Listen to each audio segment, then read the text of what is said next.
Hey, what's up, guys? George back again to do another LP update. This one is for January 21st, 2015. I hit 3 or 4 shops over the last week and a half.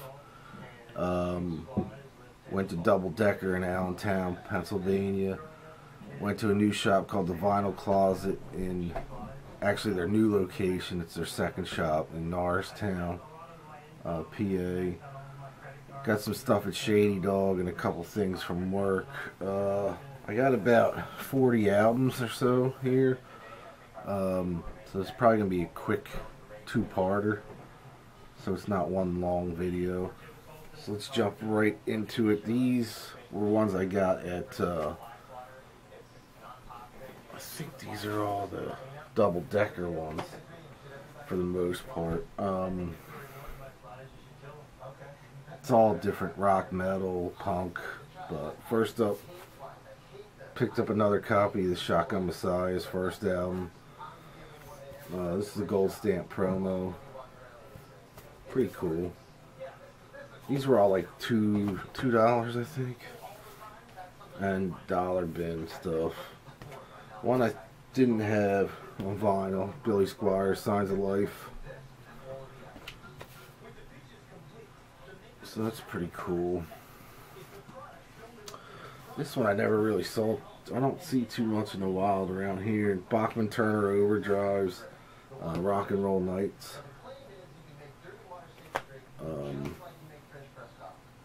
Came out in 1979.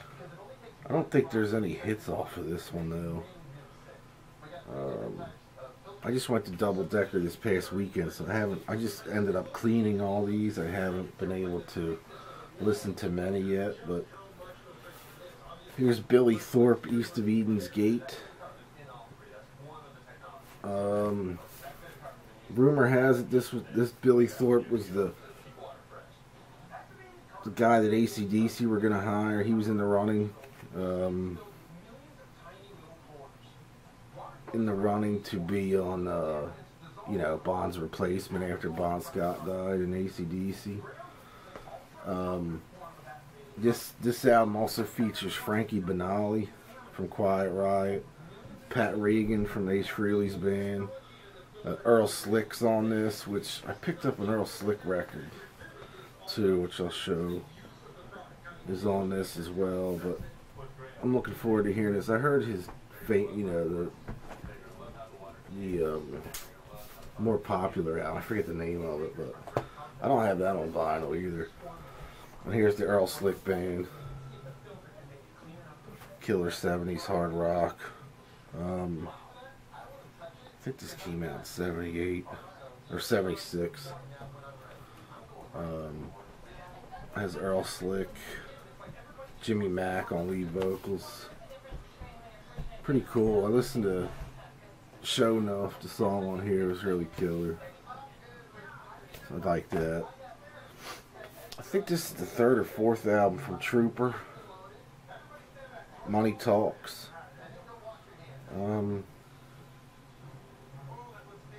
Doesn't have a date on it, but I think this is a later one from them. But I like what I heard off of it. I listened to the first 3 tracks. I thought the Money Talks track itself was killer. Standard 70s hard rock, but really cool. Picked up a couple new ones. I think one new one. The new album from Bombshell Rocks. If you like oi punk stuff, this album's killer. I did listen to this. Came with a download card, which I haven't downloaded yet, but so that's cool. And comes on like yellow cream vinyl or cool labels. I feel like oi punk. I think this is like their 6th or 7th album, something like that. I have all the other ones. I have a couple on vinyl, but I have most of them on CD. I'm not sure if this is on Burning Heart. So I went to look at the CD on Amazon. It was like $16. Usually Burning Heart stuff's not that expensive, but what are you gonna do? Another new one. This is on Beer City Records. I like what I heard of this. This came out late, 2014. Toxic Reasons. It's called Independence. Another punky type band.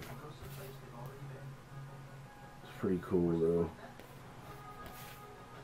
I like that a lot. And I also picked up at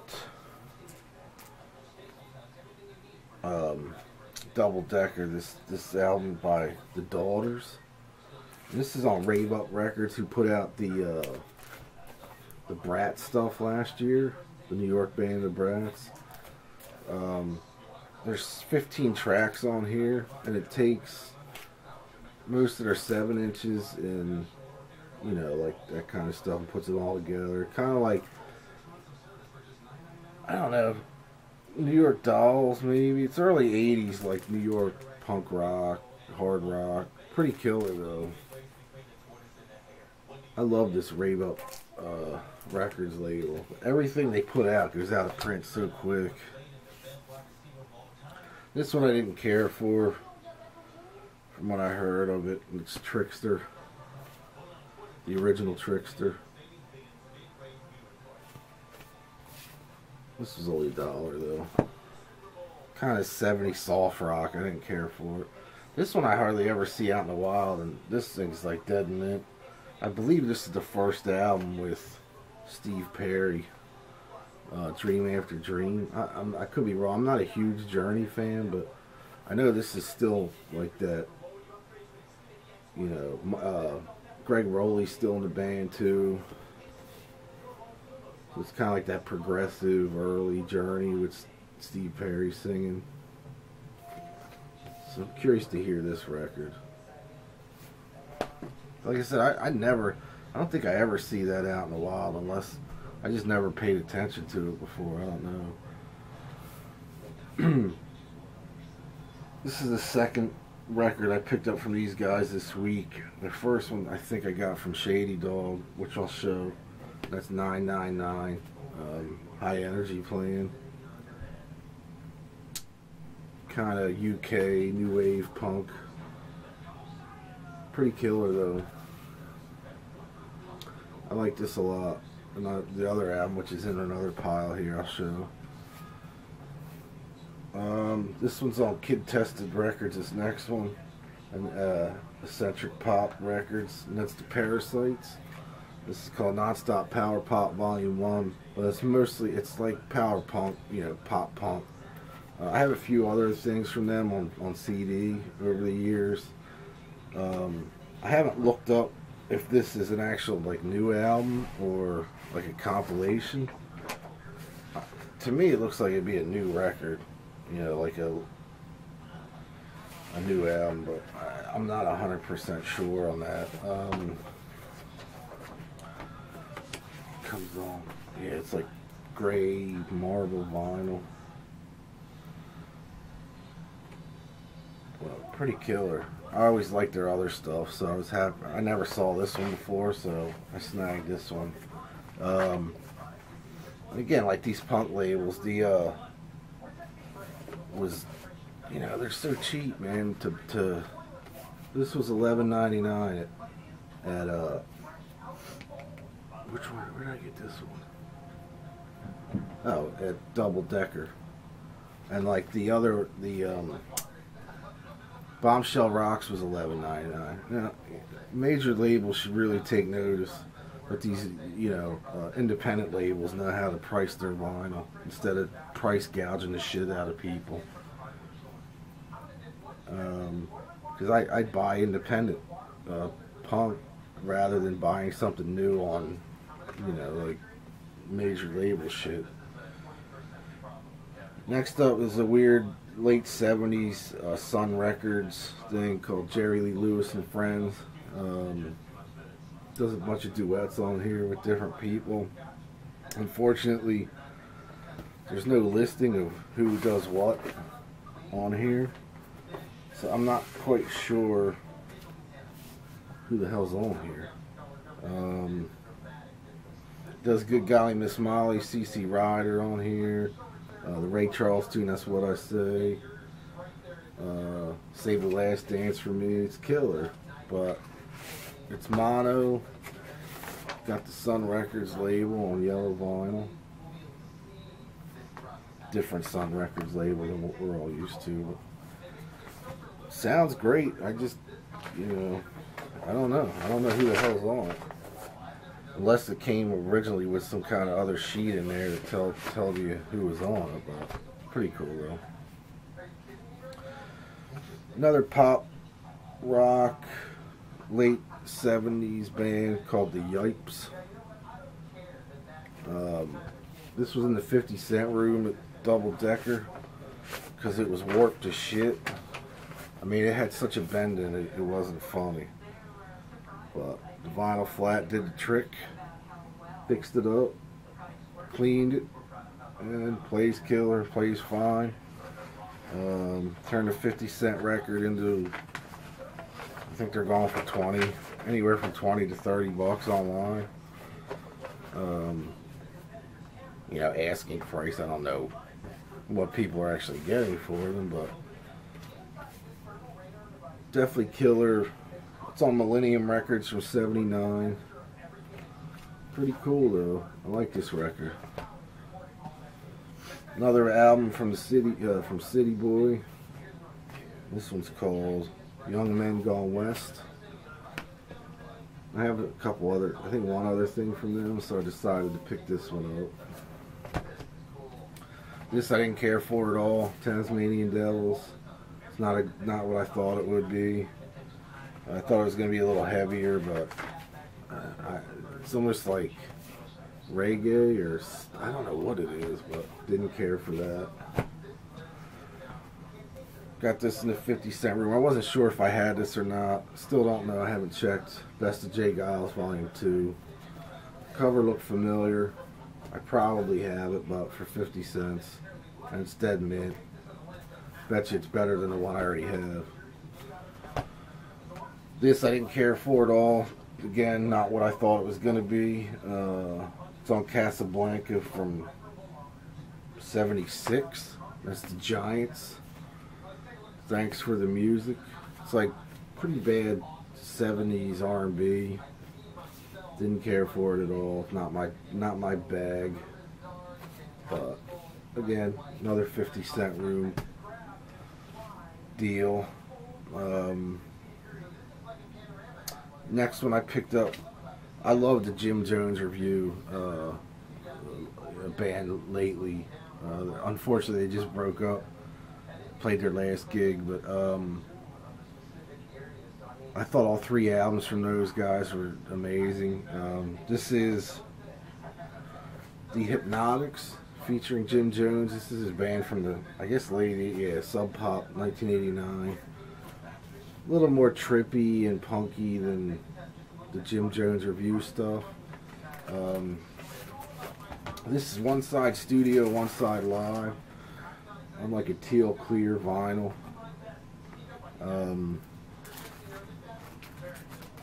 It is what it is. It's not probably something that I would listen to a lot, but I do have some other Hypnotic stuff that I've tried to get into more. I like simple rock, straightforward rock, metal. This was a little more trippier than I thought it was going to be, but it's pretty cool just to have it.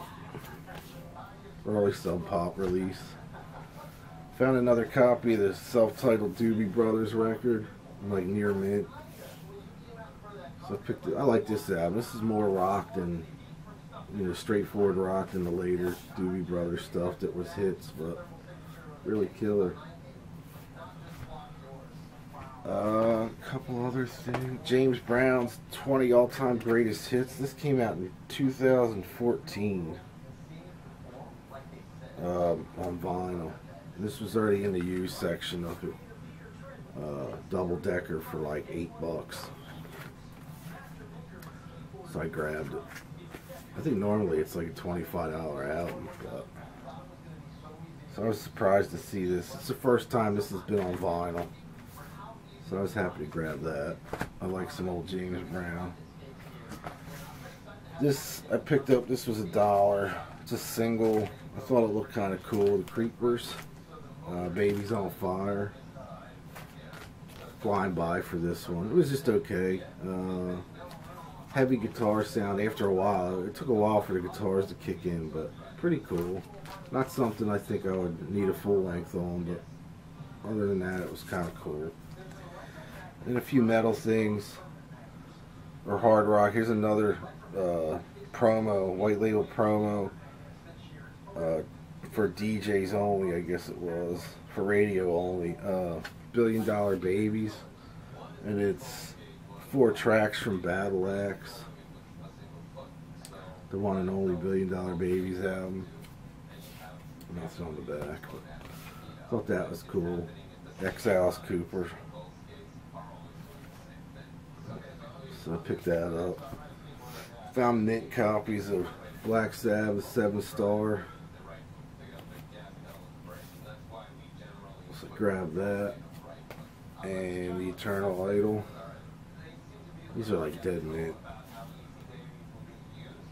Really killer. And pretty good records, you know. They weren't really Sabbath albums, but whatever. This one I found, I think it was like $4. Axe Attack, Nightmare, on Axe Records, which I don't know if this is turned into Axe Killer Records, but it almost has the same logo. I don't know, maybe Greeno can fill me in, or LJ. This came out in 1986. Pretty killer, like German metal, I guess. I think they're from the States though, but it has that sound, you know, hard rock German metal sound, but pretty killer. I never saw that one before. And finally from there I picked up Wild Dogs, Man's Best Friend, with Dean Castronova on drums. Produced by Mike Varney. This I think came out on Shrapnel. Yeah, 1984. I think I have this beat. It was beat though. It was like warped. So this one's dead mint. So I picked that up. But anyway, that's it for the, I believe that's it for the double decker. I'll stop this video there and make a second part to show the other stuff. But yeah, I guess that's it. So hopefully you guys dig the video, and I'll talk to you real soon. Check out video number 2 coming pretty soon. Peace.